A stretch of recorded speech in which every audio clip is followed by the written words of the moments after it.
Now, quickly summarize like family, how it played a role in your relationship with food. Yes, of course. Sorry. Um, so being raised, I was raised by my grandmother, and I was in a household, of three uncles, my brother, a lot of cousins. It's like a house filled of eight, in Florida. And my grandmother was not a very affectionate person, Wow. emotional person. So her way of showing affection and love or appreciation was always through food. Mm. Um, so it was always like, how can I serve you? How can I feed you?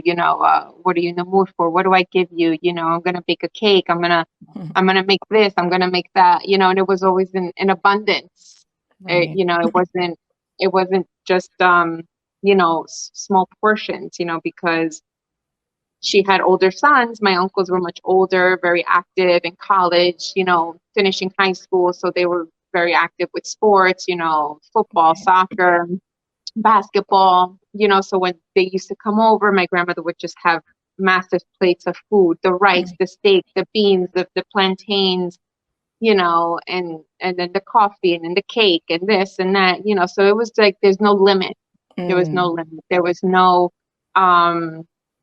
all right, the kids are going to get served a different portion. It was like, no, everyone's going to get served the same amount of Wow. food, and there was no, serve the children less because they're children. Mm. So I grew up with that in mind, that we had to always eat massive amounts of food, Right. and as you know, in Spanish culture, you have to finish everything on the plate. Yeah. You can't get up, you can't have, something to drink unless you finish eating, so growing up and scarfing everything down, and then, wanting to go play, and then to come back for another 2 hours, like to have a snack or something, it was always food, food, food, food, Wow. food, you know.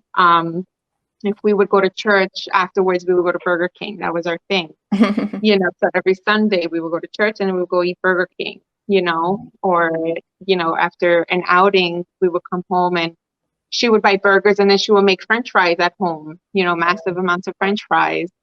Um, so we grew up with, having normalizing eating a large amount of food, Right.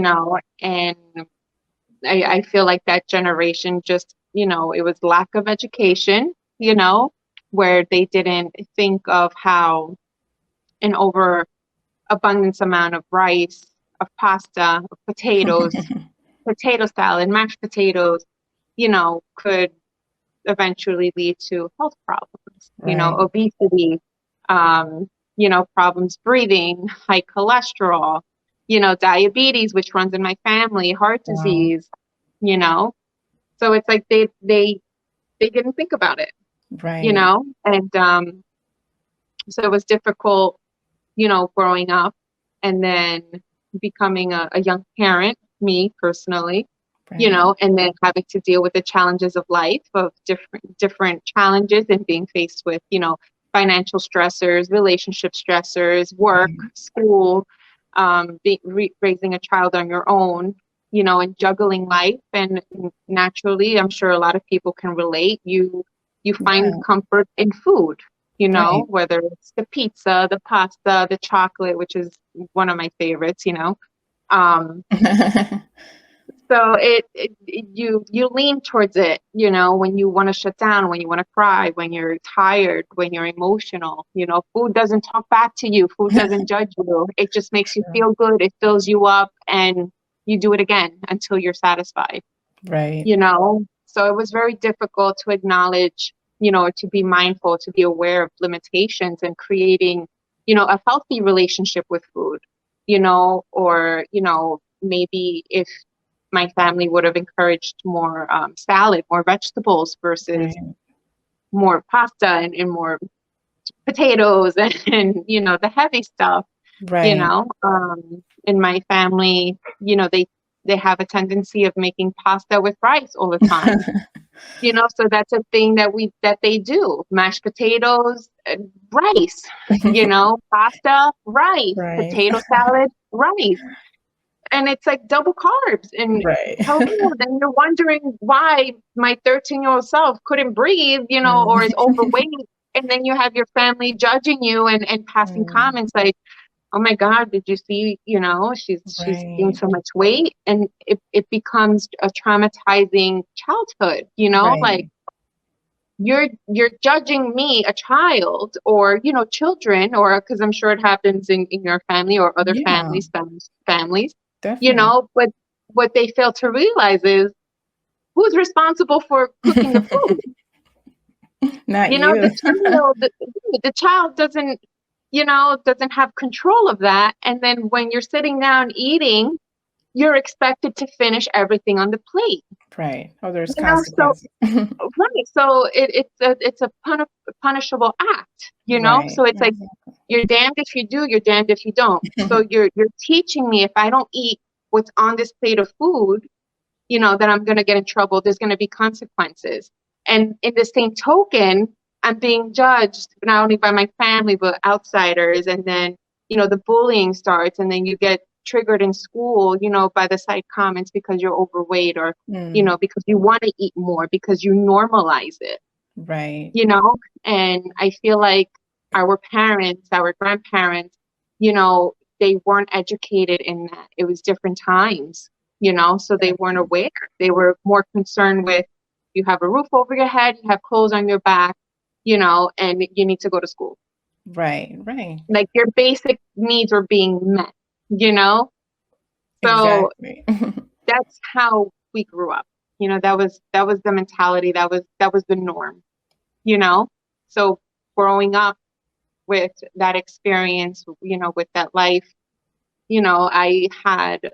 I wouldn't say a toxic relationship with food, but it wasn't a healthy relationship with food, Wow. because I didn't set healthy limitations. I didn't set healthy boundaries where I can say to myself, well, you know what? I had rice twice this week.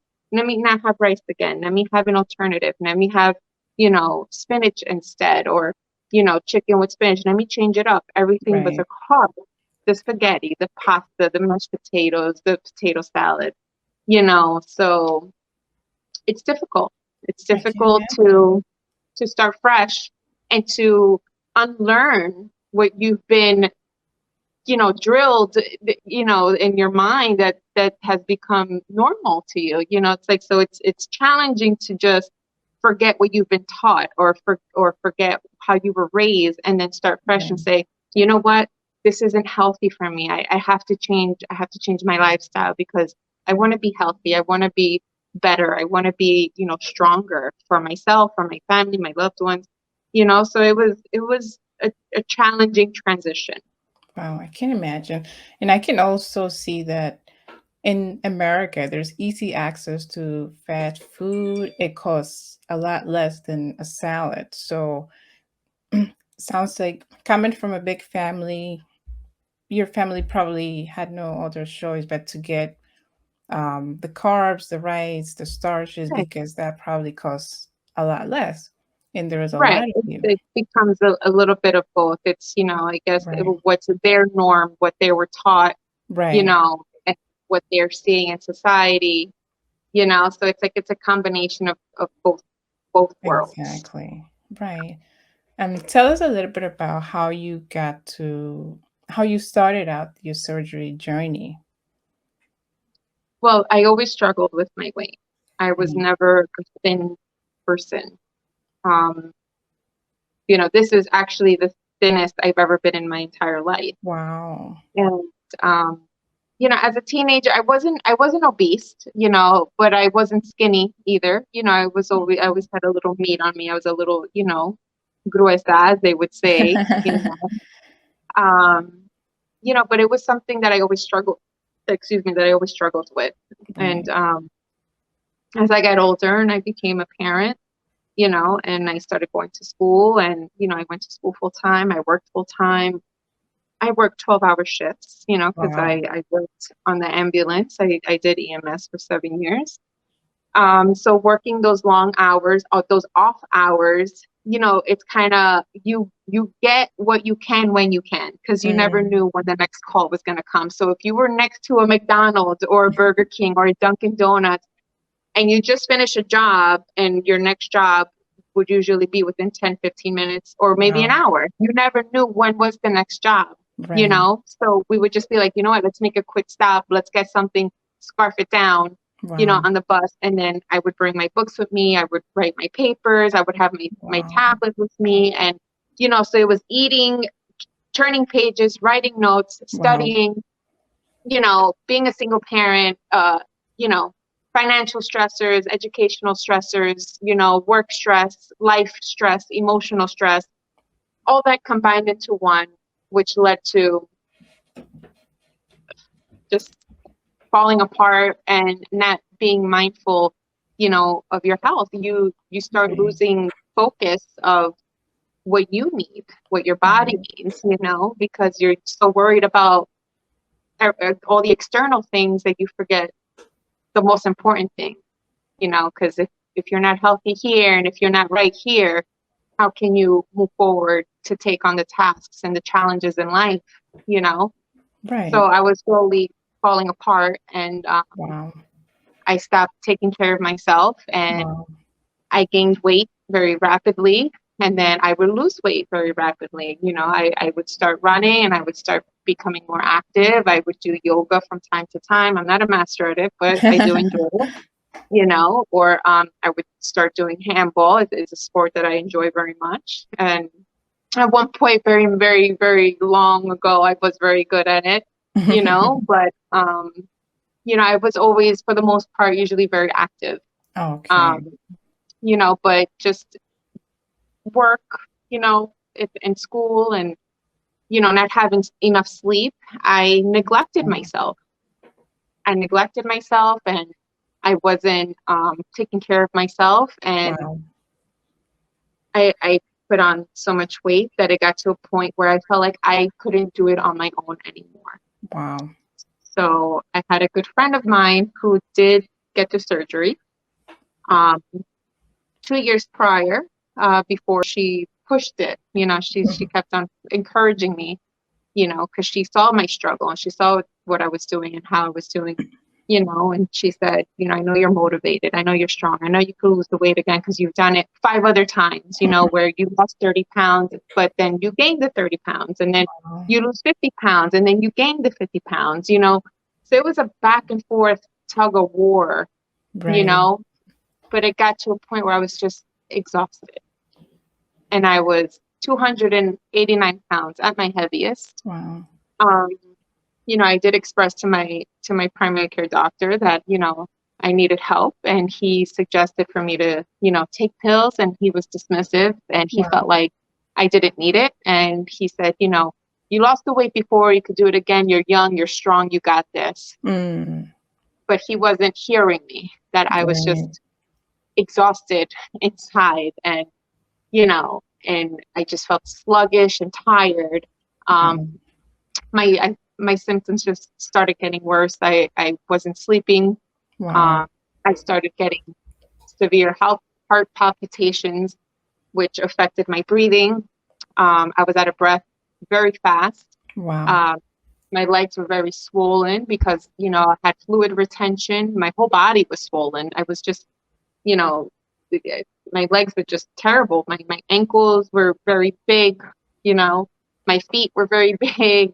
You Wow. know, if I had socks on, you could see the indentation of the socks on my Oh my legs, goodness. you know, and even urination, you know, a lot of people, it's a common thing when you're very heavy. Sometimes you have little squirts of urine. Mm. You Wow. can't control it because you're so heavy and there's so much weight on your bladder, you know, that I would have to walk around with little white beads or, you Wow. know, tissue or, you know, sometimes an extra set of underwear in a Ziploc bag, you know, because it's embarrassing and you want to feel fresh, you want to feel clean, Right. you know, but it's something that's very common with people who are overweight. Wow. Yeah. So my friend encouraged me to go for a consultation. Um, and I did. I went for the consultation where they tell you about the different types of surgeries, um, and they make an appointment for you and they discuss what would be the best option for you. What are you the best candidate for? Okay. Depending on your symptoms, your health, and what they feel is best for you with, their professional, um, aspect of it. Okay. And what's the name of the surgery you got? I got the sleeve. Okay. Yes. Awesome. Is that the one where they turn your stomach into they cut it and turn it into a sleeve pretty much? Yeah, it's like a banana shape, like Okay. it's elongated like this, you know. That's the one that I ended up getting. Okay. Yeah. Awesome. And you say you also had some support system. You had to go through some planning before the surgery, right? What does Yes. that like? What So was that like? before the surgery, I did tell some people that this was going to be, my next steps, something that I wanted to work on. I did Right. have a lot of support, and in the same token, I did have a lot of pushback. I did have a Mhm. lot of negative feedback where a lot of people were, just you're crazy. What's wrong with you? You lost the weight before. You can do it again. Wow. You don't have to take this route. You're gonna regret it. Or they'll just tell me like negative experiences from other people. Just trying to change my mind, Wow. which was discouraging. And at one point, I find myself questioning, am I doing the right thing? Should I think of another option? And my doctor wanted me to take diet pills, Hmm. which was I feel personally, maybe it's different for everyone else, but I felt that was just a short-term fix. Mm. What happens when you stop taking the diet pills? Is it something that's going to be lifelong where I have to rely on for the rest of my life? I didn't want that for myself, Right. you know? So I felt like that wasn't an option for me. I did the not eating after 8, cutting out carbs, the, working out 3, 4 days a week, and, it's counting calories. And, it was difficult, it was challenging. I had already reached the point where I was just like, I can't do this anymore. I need Wow. help. I need something more substantial, where I'm not going to fall back and gain again 50 pounds. And, because as you get older, your body starts changes naturally, Right. and your metabolism slows down, your sleeping habits get worse sometimes for the most part.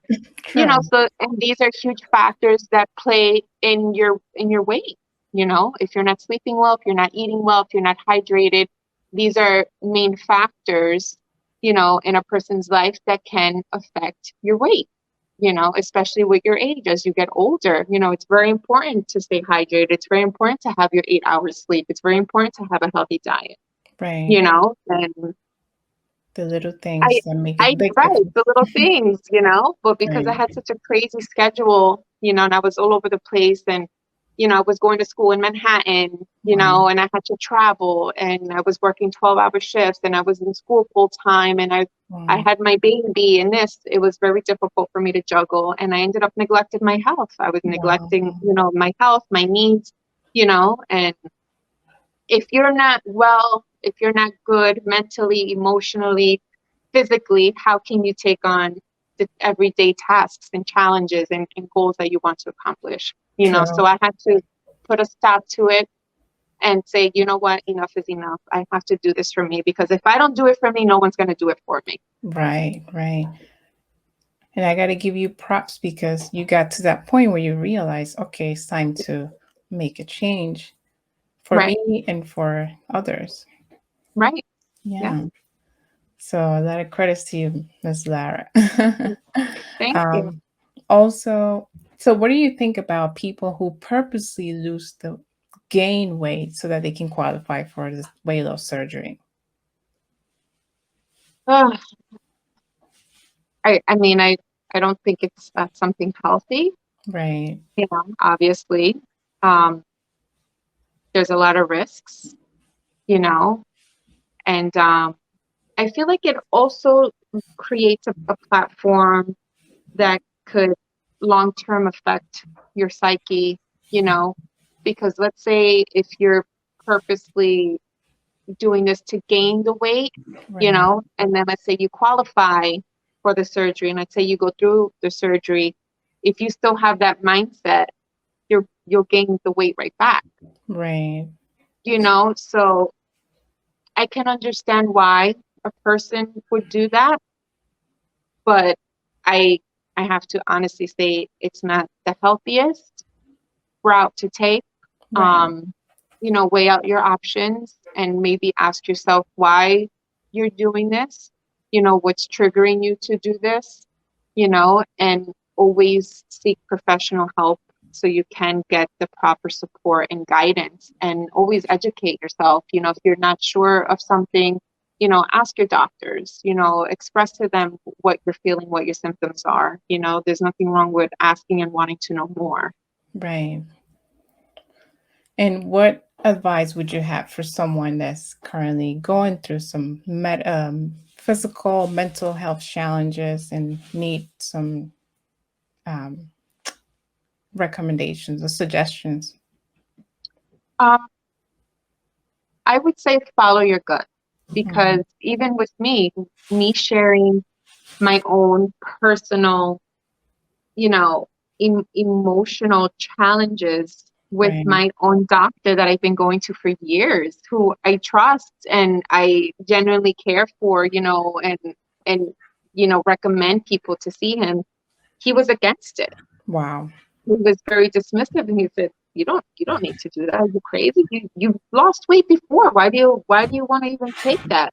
You don't need Mm, it, you know? And it was difficult to process because it's like you've seen my weight fluctuate throughout the years. You've seen my struggle, you know, and right. I'm pretty much begging, you know, like pleading, like I need support. I need assistance. I can't do this anymore. I've exhausted, you Right. know, my alternatives already. I've done the gym. I've done, you know, the running. I've done the dieting. Like I can't do this anymore, you know? So Wow. my heaviest was 289.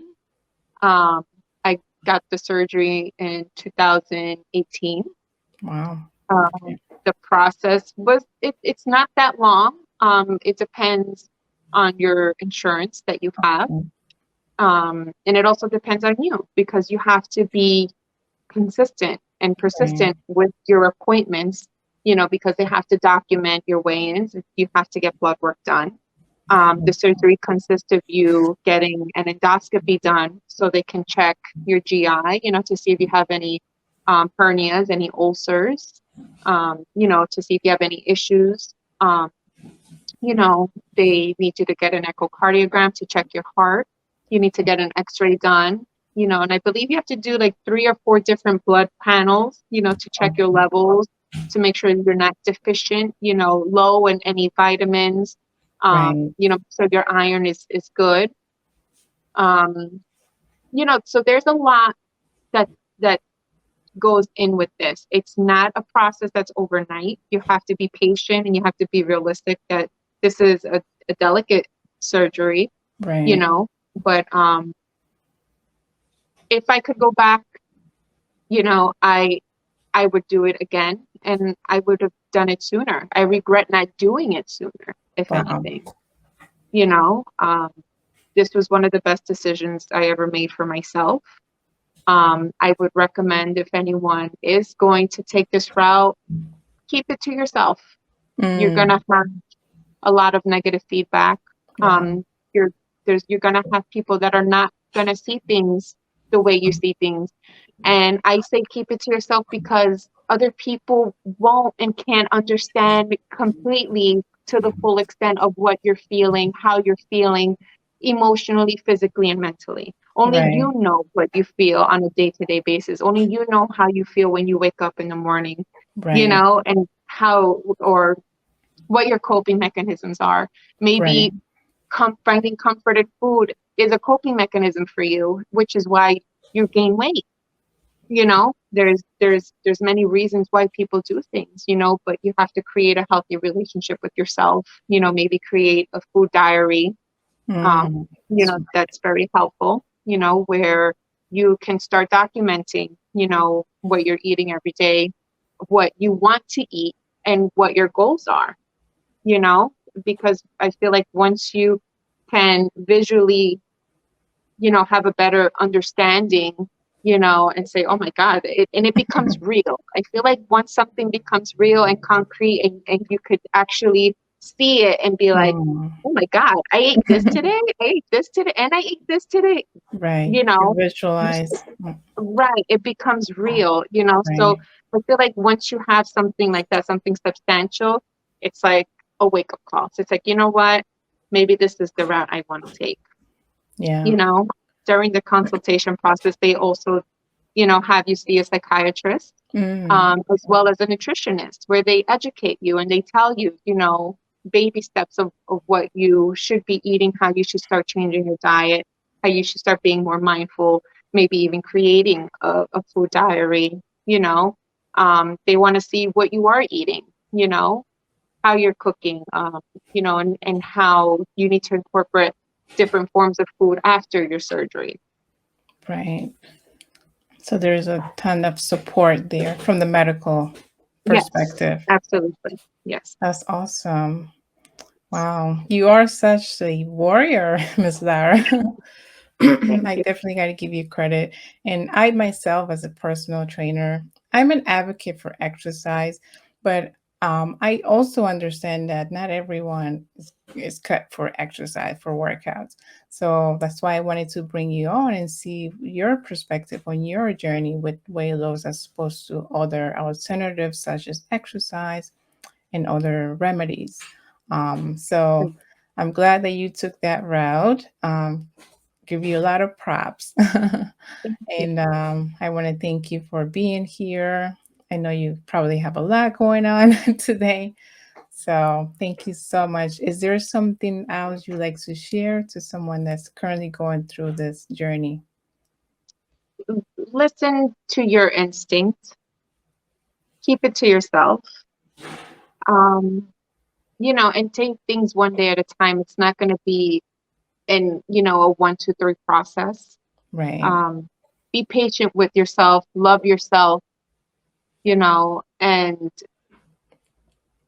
it's not impossible. It's not impossible. This was a good alternative for me, but it's always good to try other things before taking, the decision of getting surgery. Right. I my heaviest was 289 was my heaviest. I was wearing a size 18, 20. And now I'm currently weighing 158 pounds. Wow. Yes. Oh my goodness. The Yeah. new Lara. How do you feel now? You are a new person. I am a new person. I definitely feel more energized. I Okay. feel healthier. I'm definitely happier. Okay. Um, there are moments in time, where I look in the mirror and it's still very shocking, even though Wow. it's been a couple of years, you still have that, oh my God, this is me. Like, this is how I look like now, and even when you look at pictures from before and then you look at pictures from now, which Wow. I'll send you a before and Yes. after, Mhm. it's still shocking, but in a Wow. good way, because it's like, you know what, I made a healthy decision for myself. I did something that I felt was going to improve my lifestyle, not only for me, but for my loved ones, Right. and no one can make that decision for you. No one can tell you how to feel. No one can tell you you shouldn't do this, you shouldn't do that. You need to do what makes you happy because life is short. Yeah. And You're we don't know absolutely what right. tomorrow brings. And, if you feel like this is an option for you that's going to benefit your life for the best, I say go for it 110% and don't look Right. back. Do it for you, not for anyone else. Absolutely. Absolutely. Do it for you, not for anybody else. That's a great advice. Thank you so much once again, and credits to you for taking the Thank you. risk. Yeah, I hope you have a lovely day, and I hope to have you Thank you. again in the future, Miss Lara. Take care. My pleasure. Oops. Bye. Bye.